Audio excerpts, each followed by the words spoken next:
നമസ്കാരം, നദാസ് കിച്ചണിലേക്ക് എല്ലാവർക്കും സ്വാഗതം. ഇന്ന് വീറ്റ് പൊറോട്ടയാണ് പ്രിപ്പയർ ചെയ്യാൻ പോകുന്നത്. നമ്മുടെ റേഷൻ കടകളിൽ നിന്നൊക്കെ വാങ്ങുന്ന ഗോതമ്പ് പൊടി ഉപയോഗിച്ച് എങ്ങനെ സോഫ്റ്റ് ആയിട്ടുള്ള ലെയേർഡ് പൊറോട്ട ഉണ്ടാക്കാമെന്ന് നോക്കാം. ഇതിന് ഒരുപാട് എണ്ണയൊന്നും ആവശ്യമില്ല. ഒരു 3-4 ടേബിൾ സ്പൂൺ എണ്ണ മതി. അതുപോലെ തന്നെ ഒരുപാട് സമയം ഇത് കുഴച്ച് വെച്ചേക്കേണ്ട ആവശ്യമില്ല. ചപ്പാത്തി പലകയിൽ വെച്ചാൽ ഞാനിത് ഉണ്ടാക്കാൻ പോകുന്നത്. ഒരു ബൗളിലേക്ക് 1 കപ്പ് വെള്ളം ഒഴിച്ചു കൊടുക്കാം. ആവശ്യത്തിന് ഉപ്പിടാം.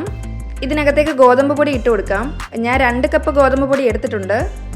അത് ഞാൻ ഒന്നിച്ചിടുന്നില്ല, കുറച്ച് ഇട്ടേ കുഴച്ചെടുക്കുന്നുള്ളൂ.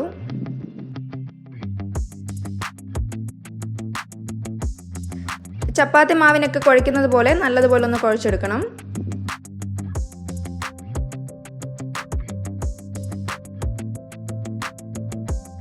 ഇതിനകത്തേക്ക് 1 ടേബിൾ സ്പൂൺ എണ്ണ ഒഴിച്ചു കൊടുക്കാം. നല്ലതുപോലെ ഒന്നുകൂടി കുഴയ്ക്കണം. 2-3 മിനിറ്റ് നല്ലതുപോലെ ഒന്ന് കുഴയ്ക്കണം.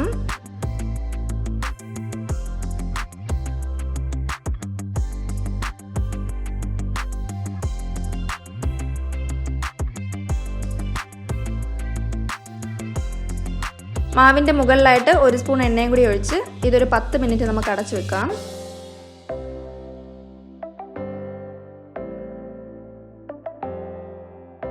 മാവ് നല്ല സോഫ്റ്റായി വന്നിട്ടുണ്ട്.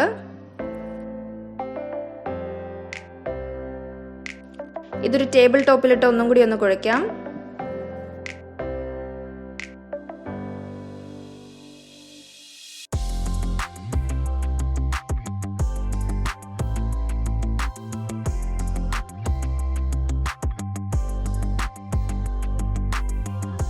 ഇനി ഇത് കൊച്ചു കൊച്ചു പീസസ് ആയിട്ട് കട്ട് ചെയ്യാം.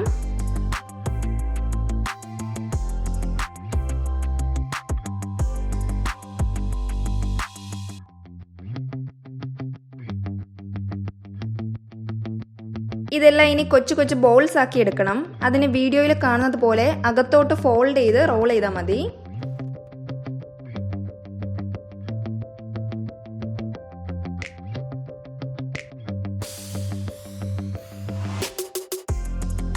എല്ലാം അതുപോലെ ചെയ്തെടുക്കാം.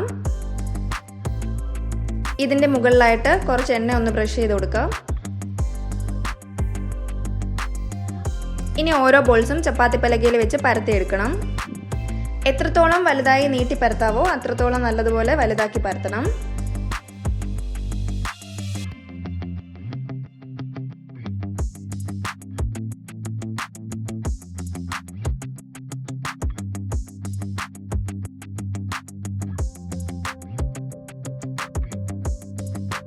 ഇനി ഇത് 2ആയിട്ട് കട്ട് ചെയ്യണം.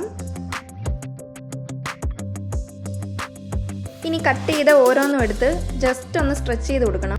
ഒരുപാട് സ്ട്രെച്ച് ചെയ്ത് കഴിഞ്ഞാൽ അത് ഇറന്ന് 2ആയിട്ട് പോവും. അന്നേരം ജസ്റ്റ് ഒന്ന് വലിച്ചു കൊടുത്താൽ മതി.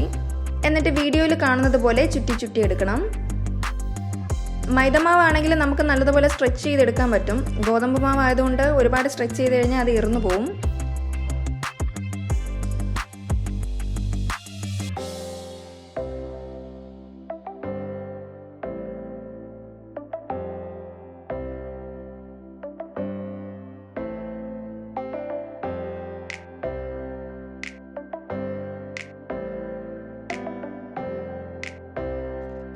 ഒരെണ്ണം ചുറ്റിയെടുത്തിട്ടുണ്ട്. ബാക്കിയുള്ളത് അതുപോലെ ചുറ്റിയെടുക്കാം.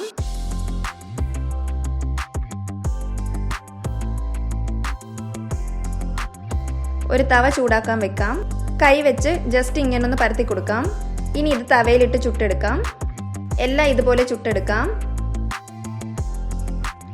എല്ലാം ചുട്ടെടുത്തിട്ടുണ്ട്. ഇനി ഇതിൻ്റെ ലെയേഴ്സ് എല്ലാം ഇളക്കാനായിട്ട് നല്ലതുപോലെ ഒന്ന് അടിച്ചെടുക്കണം. ലെയേഴ്സ് എല്ലാം നന്നായി വന്നിട്ടുണ്ട്. വീറ്റ് പൊറോട്ട ഇവിടെ റെഡി ആയിട്ടുണ്ട്. ഇത് ഞാൻ പനീർ ബട്ടർ മസാലയുടെ കൂടെ സെർവ് ചെയ്യാണ്. അതിൻ്റെ റെസിപ്പി ഞാൻ മുന്നേ അപ്ലോഡ് ചെയ്തിട്ടുണ്ടായിരുന്നു. അതിൻ്റെ ലിങ്ക് ഞാൻ ഡിസ്ക്രിപ്ഷനിൽ ഇട്ടേക്കാം. നല്ല സോഫ്റ്റ് ആയിട്ടുള്ള പൊറോട്ടയാണ്. ചപ്പാത്തി ഉണ്ടാക്കുന്ന സമയത്ത് ഇടയ്ക്ക് ഇങ്ങനെയൊക്കെ ഒന്ന് ട്രൈ ചെയ്ത് നോക്കണം. വളരെ പെട്ടെന്ന് തന്നെ നമുക്ക് വീട്ടിൽ പ്രിപ്പയർ ചെയ്യാൻ പറ്റുന്നതാണ്. വീഡിയോ ഇഷ്ടമായെങ്കിൽ ലൈക്ക് ചെയ്യാൻ മറക്കല്ലേ. Thank you.